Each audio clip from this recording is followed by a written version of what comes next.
This is quite possibly the most over-the-top camera that I have ever had an opportunity to share with you guys on this show. Today we're going to be talking about the Phase One XF medium format camera with the IQ3 Monochrome back. The Phase One system, if you are not familiar with it, this is a medium format digital camera and it is a modular system. So that means not only can you interchange the lenses, you can also interchange the backs. And the back that we're looking at today, the one I got to use, was the IQ3 Monochrome. To my knowledge, it is the only one in the country right now, or it's the first one at least. There have been game changer cameras throughout history, obviously. You know, if you look at more the modern era, I think you consider things like Leicas, the Nikon F, Nikon F3. When you get into digital cameras, things like the Canon 5D series, particularly the Mark II, which introduced video. But there are cameras that come along that really redefine things. And this back, in particular, redefines it for me. Now, it is a monochrome back, which means it shoots black and white. And there are other companies that make monochrome cameras, but this one is very different. And the reason it is, and we're going to get into this when we look at some images in a second, but basically, the IQ3 Monochrome is able to capture light beyond the visual spectrum. So if you consider the whole spectrum of light, you have ultraviolet, you have infrared, and then in the middle is what the human eye can detect. And so it's just kind of a small space in that entire spectrum of light. And this camera, because it doesn't have a Bayer filter in the way the sensor is designed, actually starts cutting into the infrared spectrum. And it's pretty amazing. It's not an infrared camera, but it does pick up a wider range of light in monochrome that we are able, a wider range than what we are capable of seeing. And this allows you to start shaping that using filters and such. And I'm going to show you with the sample images. It is unbelievably amazing. Might as well get this out of the way. There's a little running joke that we have here that Apple started a couple weeks ago. Deeper pixels. That's right. And look how the glass and the stainless. Thanks, Phil. So on a scale of 1 to 10 of Your deeper pixels. deeper pixels, with maybe the iPhone, sorry Apple, being 1, and the Phase One, where does that fall? 10. Didn't quite catch that. 10. That's more like it. I would give this a 10. Not only are the pixels deeper, but they're also actually bigger on the sensor because you have a much bigger sensor to work with, and even with 101 megapixels, there's a lot of room. The low light performance on this camera, we will get to in just a second. Keep that in mind. It's pretty much not an issue. So before we get into the physical features of the camera, I want to look at some images because that really is the important takeaway with this camera. And before we do, I want to give a shout out to our sponsor today, who are the awesome folks over at Squarespace.com. Squarespace is the all-in-one solution for building a beautiful website, portfolio, or online store. Building websites is as easy as grabbing one of their award-winning templates and customizing the whole thing in a drag-and-drop interface. If you can drag a folder of images onto a web browser, you can build a website. Visit Squarespace today for a free trial, and if you decide it's right for you, use offer code AOP on checkout, which will save you an additional 10%. Once again, that offer code is AOP, and I want to give a special shout out and thanks to Squarespace for sponsoring another episode of The Art of Photography. Okay, so I want to share with you guys some of the image files from this camera, and I'm actually using an image editor called Capture One, which is made by Phase One. I do want to note that Lightroom will not read these files. It does not play ball, so you have to use Capture One for these. Having said that, though, I'm very impressed with Capture One. There's some things that you can do in here that you can't do in Lightroom, and it's pretty amazing, just the image quality and what you can do with it as an editor.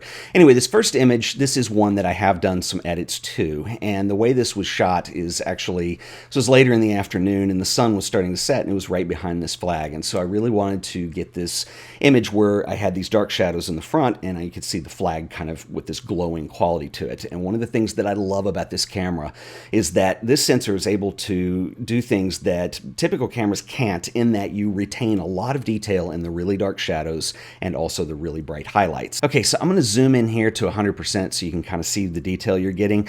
One thing I'm going to note here is that even when I move this around, I mean, it's amazing at 101 megapixels. Of course, you would expect to have this kind of quality. But what's also interesting is that Capture One, even when I move it, it takes just a second to render the image, but it keeps up really well and it responds really quickly.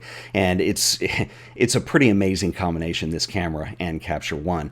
But this is an example of an image I have done some editing on, and I want to look at some images now that are straight off the camera. So this is my friend David Brookover. You might remember him from the Artist series. David is an incredible guy, and he's also probably one of the greatest living landscape photographers today. He is really amazing. Anyway, he was in town with a couple friends, and I did a video on that last week. And you saw us in that video just shooting some portraits casually in the backyard. And we were doing them actually for this purpose of kind of showing you the difference of what's going on here.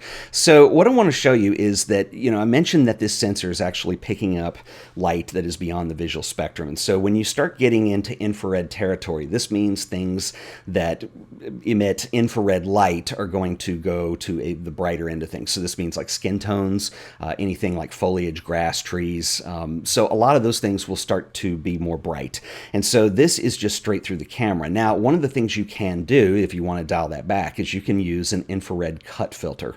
And when you apply the infrared cut filter, we go from this to this image. And you can see that the skin tones are much more tamed down, and really the trees and the grass and everything in the back kind of went a lot darker. But what's interesting is if you check out the histogram on here, everything is exposed properly, but those midtones are what shift. And it allows you to really start dialing in a specific look that you might want to get with this camera. And of course, once you start applying other filters too, we were going for various yellow filters, and you can even go a little bit darker into red or something like that. And it really starts to shape that image, and it gives you a lot of flexibility. And this to me is the key with this camera. Now, it does slow you down to have to dial in with filters and stuff, but if you're doing landscapes particularly, or architecture, or even portraits, I think it really becomes beneficial to what you're doing because it allows you to really shape that tone.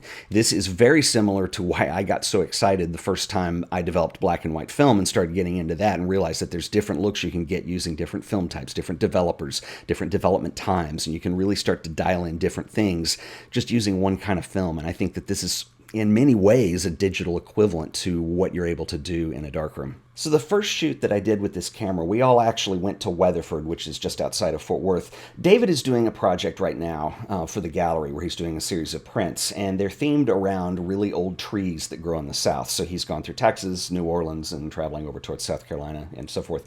And so we found a pecan tree that literally is over 1,000 years old. Up until another discovery recently, it was the oldest tree in the United States. It's just on this property. Anyway, that's what these images are, and you can see that this is where a 100 megapixel back really starts to excel is when you're doing landscapes. Now I want to show you something. I shot this image wide open at f2.8, and you go in here and look at the tree and the bark, and I mean the detail on here is just like, it's outstanding. You can also start to see when your focus is off, and it becomes very frustrating sometimes to work with a camera like this, especially with a really shallow depth of field, but it does have a beautiful look to it. The lens that we used on this was the Schneider 110, I believe, 2.8, and it is just absolutely gorgeous. But when you start to stop that down, by the way, this was shot with no filter at all, and it is unedited. This is straight off the camera, so there's a lot of room for processing. And if I go down here, I'll find another image. This was done at f8, and you can see that everything gets very sharp and very detailed and in focus.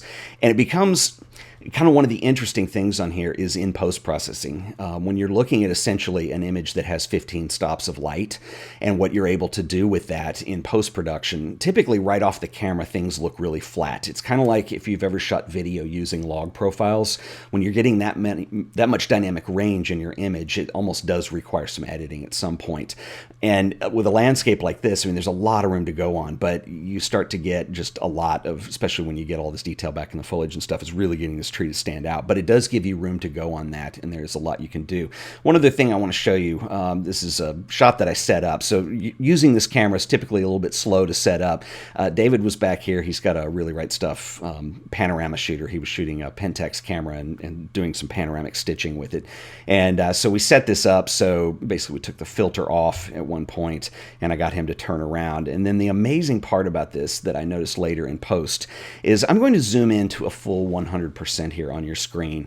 And I want you to look at the glasses around David's neck. Those are sunglasses. You can see right through them in this exposure. It is amazing. The other thing worth noting too is that David's shirt is actually black, and you'll see that. I have another video that I'll do on this shoot, and you can see that in some of the supplemental footage. But it is really amazing the kind of dynamic range that you get out of this camera. Just know that there is a lot of post-production involved, but it's also built for that. Another thing I want to address is ISO performance, because it's pretty much not an issue at all on this camera. So this is a picture that I took of my cat in the window. This was about 6 in the morning. It was extremely overcast. There wasn't a lot of light. I also stopped down the camera so I could keep everything in focus. This is shot at 12,800 ISO. 12,800. Now, if you zoom in and look at the shadows, that's typically where noise starts to hide. There isn't any in here. I mean, that is a clean image. And considering that most of the cameras that I own, really 3,200 is about as high as you can push it, maybe 64, depending on what it is. This is at 12,800. The camera will actually go up to 51,000, which is amazing. It goes a stop higher than this. But it just is mind-blowing, the quality that you get even at really high ISO settings like that. I'll show you the same thing on a little bit darker image. And again, this is shot very low light. So this is f4, 1/100th of a second. ISO is 12,800. And if I zoom all the way in here, you can see that in these shadow areas, there really isn't any noise. And there's a couple reasons why I think that this works on this camera really well. First of all, you have a much bigger sensor. So it is a medium format sensor. You're also not having to capture red, green, and blue channels, so it's just capturing light. So my guess, and I'm not an engineer, so somebody may correct me on this, I'm imagining that the algorithm that the camera uses to deal with noise reduction is probably a lot simpler than it would be on a color camera. The other thing is just physically the way this sensor is designed. Even with 101 megapixels, it's a huge sensor. So you're able to not only have, sorry about the joke, deeper pixels, you are able to have much bigger pixels and the way they can be spaced on the sensor. So, I mean, it is just... it's insane that I could be shooting at 12,800 ISO handheld and not have any issue at all. Another question I get asked a lot is, can you use the Phase One as a street photography camera? And I'm not really sure why you would want to do that because it is massively heavy, but I did try it anyway, and it works just fine. I mean, the autofocus works great, had it set up for back button focus, and did a bunch of shooting just around Fort Worth, and it came out really cool. Another thing I want to show you is this shot. I was shooting in manual mode. You don't have to. You can use aperture priority or shutter priority, but I was shooting manual on these because I really wanted to get a feel for what the sensor would be able to do. And this one was overexposed, obviously. I want to show you what you can recover on this. So you can see even in the histogram, I have clearly blown the whites clear over. But if I just lower the exposure on this, and I'm not even dealing with just lowering highlights or using a curves channel or anything, you can see that you get a lot of it back. So the amount of data that this sensor is capable of capturing is just incredible. That I'm not saying you would want to go out and not pay attention to your exposure, but is very forgiving in just this insane way. Another thing that is very cool is I saw this guy coming. This is an old dairy factory that we were shooting in front of. So I kind of set up. I was ready for him when he came by. There was no tripod involved with this. This was all handheld. One of the really cool things that Capture One has is this keystoning feature. And Lightroom has similar lens adjustments, but this is kind of your instant 8x10. And there are basically 3 modes that you can choose in here. You can do keystone vertical, you can do a horizontal, or you can do a combination thereof. And this one is a combination. Basically, it's hard to see on here, but if you look at these little circle points, it's going to give you a square. And basically, you look for lines to line that up and you apply it. And you can see that this was rotated a little bit and centered in. But you have 101 megapixels to deal with on here. So it's pretty amazing. So, you know, if you're not using a tripod, it can be forgiving just as much as I think exposure can on the sensor. This camera is really just like so amazingly impressive. It's unbelievable. I wanted the bulk of this review to be centered around looking at images and seeing what this camera can do, because that is what separates it from anything else on the market that's available. It really is a special image, and I wanted to look at a lot of those to show you what is involved with that. Now, the camera is no slouch either. Now, most of the image quality we've been talking about here is the back. It's the IQ3 Monochrome. You could easily swap that out for a color back if you wanted to. Those are interchangeable, but this is centered around the XF system, and the XF camera is amazing. It is probably the most elegantly designed user interface I have ever used on any camera. It's like using an iPhone, not a camera. And most of you know that are familiar with like Sony's menus or even Nikon and Canon. They get very complex, they get very deep, they're non-intuitive. Everything on here is just a tap away or a swipe away. And the way it works is basically you have your main menu functions and you tap on any of these to change what that is. So this could be, you know, your priority mode, this could be the metering mode, this could be autofocus. And then you can swipe to go through the extra modes, which include things like an HDR mode, there's a time-lapse mode, you can do focus stacking. There's also a Pro Photo mode, which is very cool because this enables you to actually radio control the Pro Photo system lights from the camera itself. Also very cool is there is a seismograph built into the camera. Now this is one of the drive modes, and what this does is it senses any motion. So if you're shooting landscapes in windy conditions or something that's not stable, it will actually wait until there's no movement in the camera before it makes the image, which is very cool. And you also get a digital bubble level. Everything is very accessible and extremely well thought out on the physical design design of the camera as well. All the dials, the back button focus, everything is easy to access. And what I kind of felt like using this camera is that it's just an extension of you as a photographer. And that's what a camera should be. It is a tool to get the job done. I never once felt like I was fighting with the camera to find something or to scroll through a menu to get to something. And a lot of that is just very typical of just beautiful Scandinavian design. We were kind of joking around calling it the IKEA of cameras because there really isn't another interface like this out there. Now, the interface we've been looking at is on the top of the camera, and that's mainly the camera functions itself for the XF series.